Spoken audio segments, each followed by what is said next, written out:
नमस्कार, बहुत स्वागत है आपका हमारा समाचार में और मैं हूं आपके साथ दिव्या शेखावत। राजधानी जयपुर के एडीजे नो कोर्ट ने एक अहम फैसला सुनाते हुए करीब 12 साल पुराने रास्ता जाम मामले में कांग्रेस के 2 विधायकों सहित 9 आरोपियों को बरी कर दिया। अदालत ने निचली अदालत के फैसले को रद्द करते हुए सभी को दोष मुक्त घोषित कर दिया है। बता दें, ये जो फैसला है वो एडीजे नो कोर्ट के जज प्रेम रतन ओझा ने गुरुवार को सुनाया। मामले में कांग्रेस विधायक मुकेश भाकर, मनीष यादव और झोटवाड़ा से कांग्रेस प्रत्याशी रहे अभिषेक चौधरी सहित कुल 9 लोगों को बड़ी राहत दे दी गई है।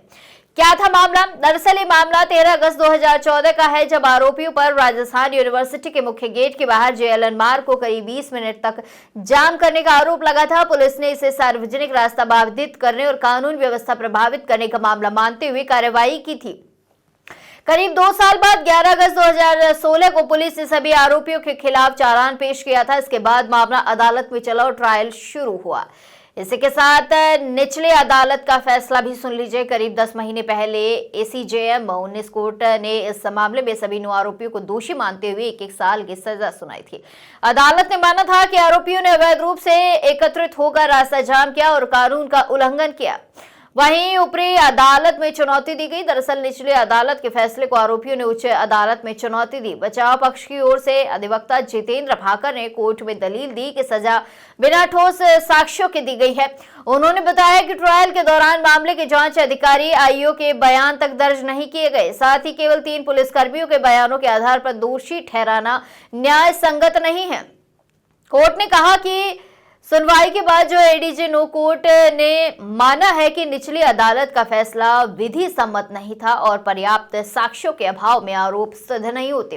इसी के आधार पर अदालत ने सभी आरोपियों को जो है बरी कर दिया है। अब जान लेते हैं किन किन को राहत मिली है। दरअसल इस फैसले से विधायक मुकेश भाकर, मनीष यादव, अभिषेक चौधरी के अलावा राजेश मीणा, रवि किराड़, वसीम खां, द्रोण यादव, भारू प्रताप सिंह और विद्याधर मील को बड़ी राहत मिली। इस फैसले को राजनीति रूप से भी महत्वपूर्ण माना जा रहा है क्योंकि इसमें वर्तमान विधायकों को बड़ी राहत मिली है। वही कानूनी दृष्टि से यह निर्णय साक्ष्यों के अहमियत और निष्पक्ष सुनवाई के सिद्धांत को जो है मजबूत करना है। करीब 1 दशक से ज्यादा समय तक चले इस मामले में आखिरकार अदालत ने सभी आरोपियों को राहत दे दी है। निचले अदालत का फैसला भी सुन लीजिए। करीब 10 महीने पहले एसीजेएम 19 कोर्ट ने इस मामले में सभी 9 आरोपियों को दोषी मानते हुए 1-1 साल की सजा सुनाई थी। अदालत ने माना था कि आरोपियों ने अवैध रूप से एकत्रित होकर रास्ता जाम किया और कानून का उल्लंघन किया। वहीं ऊपरी अदालत में चुनौती दी गई। दरअसल निचली अदालत के फैसले को आरोपियों ने उच्च अदालत में चुनौती दी। बचाव पक्ष की ओर से अधिवक्ता जितेंद्र भाकर ने कोर्ट में दलील दी कि सजा बिना ठोस साक्ष्यों के दी गई है। उन्होंने बताया कि ट्रायल के दौरान मामले के जांच अधिकारी आईओ के बयान तक दर्ज नहीं किए गए। साथ ही केवल 3 पुलिसकर्मियों के बयानों के आधार पर दोषी ठहराना न्याय संगत नहीं है।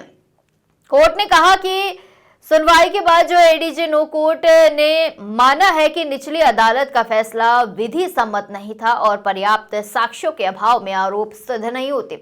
इसी के आधार पर अदालत ने सभी आरोपियों को जो है बरी कर दिया है। अब जान लेते हैं किन किन को राहत मिली है। दरअसल इस फैसले से विधायक मुकेश भाकर, मनीष यादव, अभिषेक चौधरी के अलावा राजेश मीणा, रवि किराड़, वसीम खां, द्रोण यादव, भारू प्रताप सिंह और विद्याधर मील को बड़ी राहत मिली। इस फैसले को राजनीति रूप से भी महत्वपूर्ण माना जा रहा है क्योंकि इसमें वर्तमान विधायकों को बड़ी राहत मिली है। वही कानूनी दृष्टि से यह निर्णय साक्ष्यों के अहमियत और निष्पक्ष सुनवाई के सिद्धांत को जो है मजबूत करना है। करीब 1 दशक से ज्यादा समय तक चले इस मामले में आखिरकार अदालत ने सभी आरोपियों को राहत दे दी है।